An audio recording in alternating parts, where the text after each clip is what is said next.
The Cold War and espionage, they go together like rice and beans or Netflix and chill. And some of the stories are truly stranger than fiction. See our episode on Je Paie Pou, for example. While we often think of Cold War espionage as being a game played between the CIA and the KGB, most nations in the world were involved in some sort of spycraft or were themselves the target. I'm your host David, and today we are going to look at a spy affair that stretched over years, had a profound impact on the course of the Cold War itself, and ended in tragedy. An affair named the Farewell Dossier. This is the Cold War.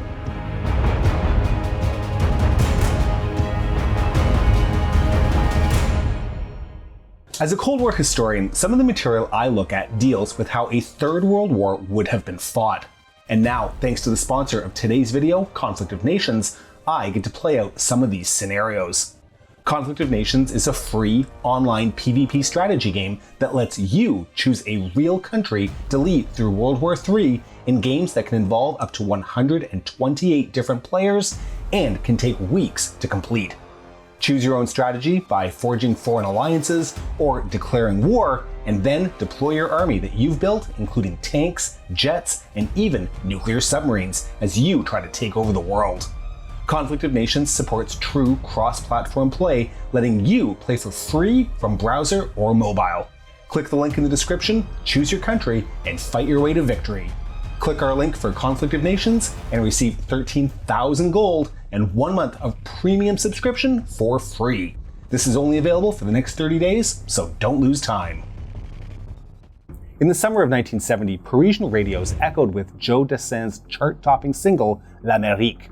No doubt the protagonist of today's story would have heard Dassin's lyrics, "My friends, I bid you farewell, I should cry for you a little, forgive me if there's nothing in my eyes but for America." Ironically, he was a sworn enemy of L'Amérique, a civil servant working for l'Union Soviétique, attached to the Soviet diplomatic mission in Paris since 1965. Or so he claimed the French authorities anyways. Vladimir Ippolitovich Vetrov was in reality a senior KGB officer and one who had developed a taste for Western decadence. One night that summer, Vetrov had had one drink too many and crashed his car into a lamppost. While he was unharmed, Vetrov's car was destroyed. Knowing that if his superiors learned about his drunken accident, that he may lose his post, one he had grown very comfortable with, Vetrov did what many have done in similar situations. He called a friend. That night, it was his friend Jacques. Little did either of them know that this simple event would lead to one of the most momentous espionage affairs of the Cold War, one which would contribute to the fall of the USSR. So let's rewind the clock and go back 5 years. In 1965, Vetrov and his wife, Svetlana, arrived in Paris, where Vladimir was in charge of supervising Western European operations for the KGB's program Line X, which had been established in 1964. The Council of Ministers of the USSR and the Communist Party's Central Committee had come to the conclusion that they were losing the technological race against the US and the Western Bloc. Sure, Soviet scientists could boast impressive achievements, especially in the fields of aerospace and rocket engineering, but they lacked the necessary production know-how to compete with the West over the long term. In the fields of computing and microelectronics, for example, the Soviets lagged as much as 10 to 15 years behind their capitalist foes. To make up for this gap, Soviet authorities established a new unit within the KGB, Directorate T. Its mission would be to acquire, copy, or steal patents and products from Western research and development programs. In other words, steal technology from Western countries, or in some cases, even sabotage their economy. By hook or by crook, right? Directorate T didn't work alone though, and partnered with the GRU, that's Military Intelligence, the Soviet Academy of Sciences, and the State Committee for External Relations. Directorate T had an operating arm tasked with so-called field collection requirements, Line X. This unit was a natural assignment for Vladimir Vetrov. He spoke fluent English and French, he was culturally open-minded, had an engineering background, and combined all of that with a genuine interest in improving the living standards of his fellow Soviet citizens. At the time, he saw one of the main obstacles to Soviet technological advancement as the measures put in place by NATO's COCOM, the Western Alliance's Coordinating Committee. This committee heavily restricted the quantity and quality of Western products which could be exported to countries in the communist bloc. But while overseeing Line-X activities in Paris, Vetrov began to doubt his own mission. He couldn't help but notice that even the poorest Parisian families maintained better living standards than the average Muscovite, who themselves tended to be better off than Soviet citizens not living in the capital. He realized that all the scientific and technological secrets he filtered back to Moscow were of little use to the average citizen, but were instead all being funneled towards the advancement of the Soviet military machine. But there wasn't anyone he could share his internal turmoil with, at least not until that summer night in 1970, when the KGB officer called one of his best friends in Paris asking for help. This was his friend Jacques Prévost. Prévost was an executive for Thomson CSF, an advanced electronics firm. But not unlike Vladimir, Jacques also had a secret. He was an agent of the Direction de la Surveillance du Territoire, the DST. This is France's internal intelligence agency. Prévost intervened immediately, paying to repair Vladimir's car and helping him cover up the incident. The two men, already friends, became even closer, and the KGB officer opened up to the DST asset. Naturally, Prévost reported back to his superiors, who saw an opportunity to exploit Vetrov's dissatisfaction. They put Vetrov under surveillance and soon came to suspect that he was involved in theft of technology. Now, if you think that the whole accident affair was a tad too convenient, well, you're not alone. Authors Sergei Kostin and Eric Reynaud infer that it was an elaborate setup concocted by the DST. In any case, Prévost and his colleagues decided to act cautiously. They did not extend an offer to Vetrov to defect outright, but instead, Jacques simply reassured Vladimir that he had a friend available to help at any moment. A spy is only good as a spy while they're still in place, after all. At the end of 1970, Vetrov was recalled to Moscow, where he continued to coordinate the Line-X program from KGB headquarters. By then, the grip that COCOM held on the transfer of technologies had started to ease. Nixon's administration had negotiated a new set of commercial and scientific arrangements, which allowed for the two countries to establish technical cooperation commissions in the fields of agriculture, nuclear energy, and computing, among others. From 1972, Soviet delegations even came to the US to visit labs and plants related to their commissions. Needless to say, these delegations were rife with Line-X personnel. On one occasion, the ever-creative KGB agents visited a metallurgy facility wearing shoes with adhesive soles in order to steal metal samples from debris on the floor. In another incident, Line-X agents intercepted phone exchanges between grain dealers. Thanks to the info the Soviets obtained, they were able to surreptitiously buy 25% of the US grain harvest, thus artificially inflating prices for end consumers. But then, in March 1974, Nixon took a step backwards, placing restrictions on the sale of technology, especially computers. As a result, the Soviets were prevented once again from accessing Western hardware and software. Line-X responded by setting up dummy corporations, whose purpose was to buy embargoed computers. In one episode, the US Department of Commerce smelled something fishy.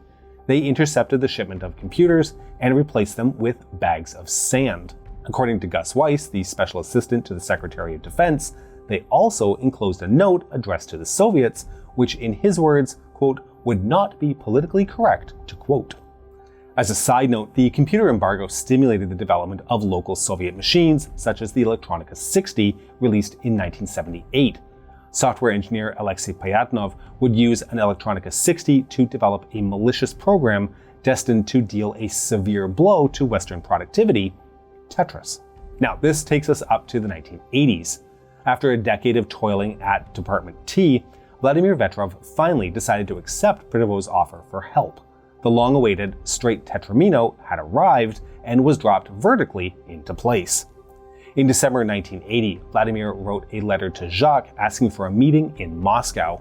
He followed up with a second, more urgent message in February 1981, specifying that, quote, "For me, this is a question of life and death." In April 1981, the DST dispatched an agent to Moscow to meet with Vetrov. The now colonel in the KGB explained that he did not wish to leave the USSR, but wanted to supply the DST with tons of classified documents from the Department T archives. To prove his commitment, Vetrov met his DST handler 3 times over 4 days, unloading stashes of documents, proving Line X's long-running theft operations.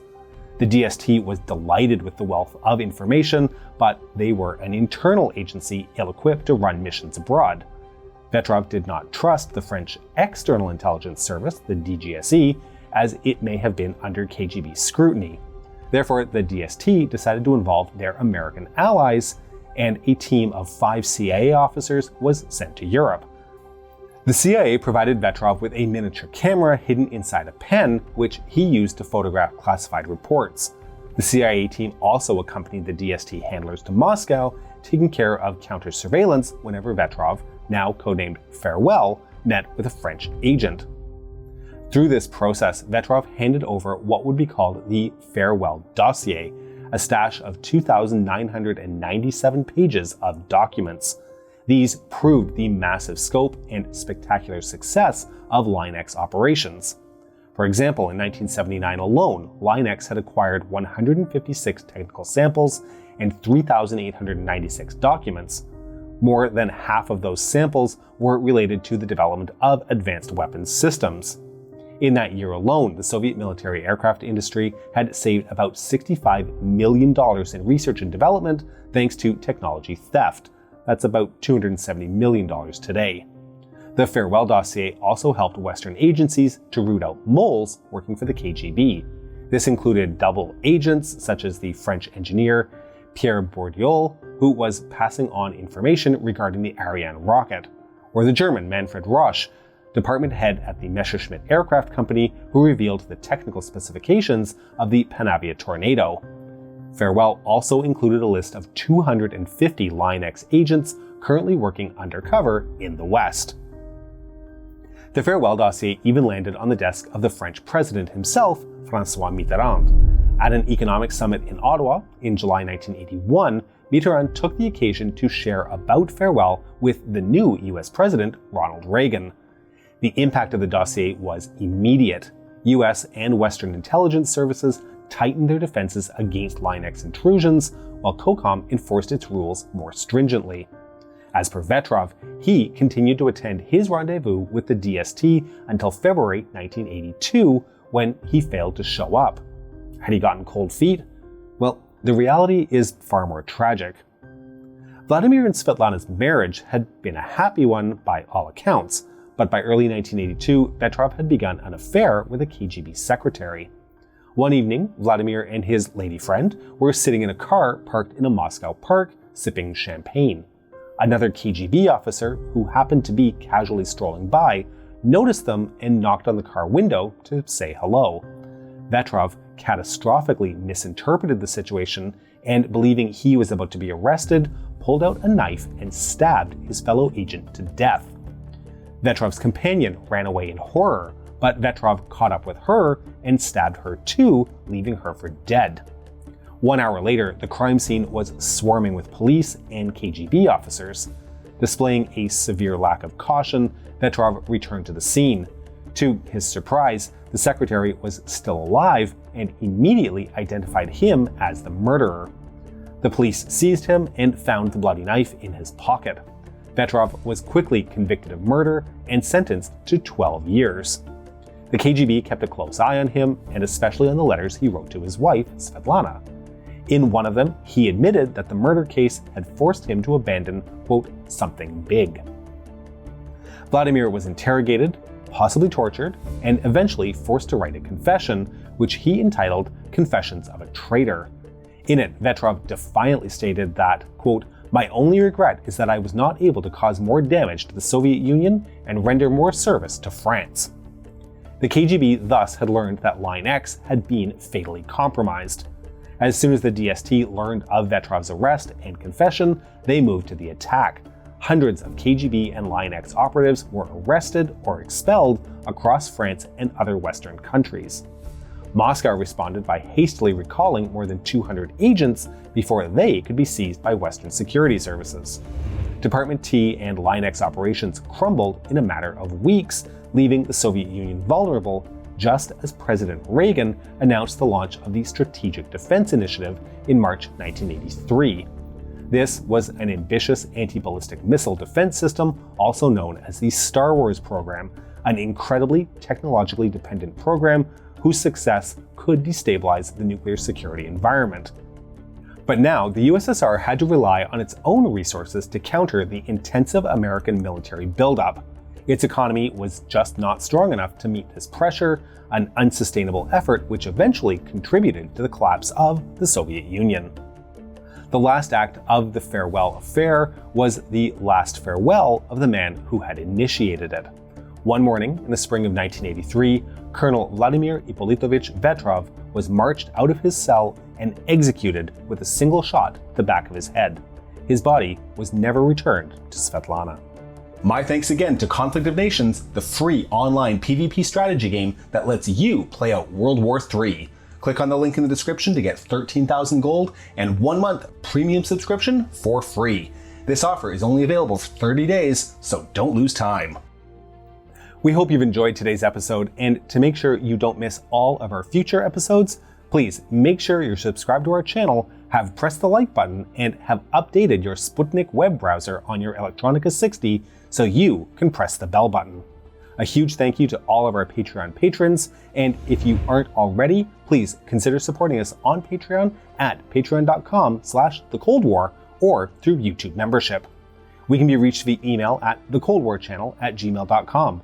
This is the Cold War Channel, and as we think about the Cold War, please remember that history is shades of gray and rarely black and white.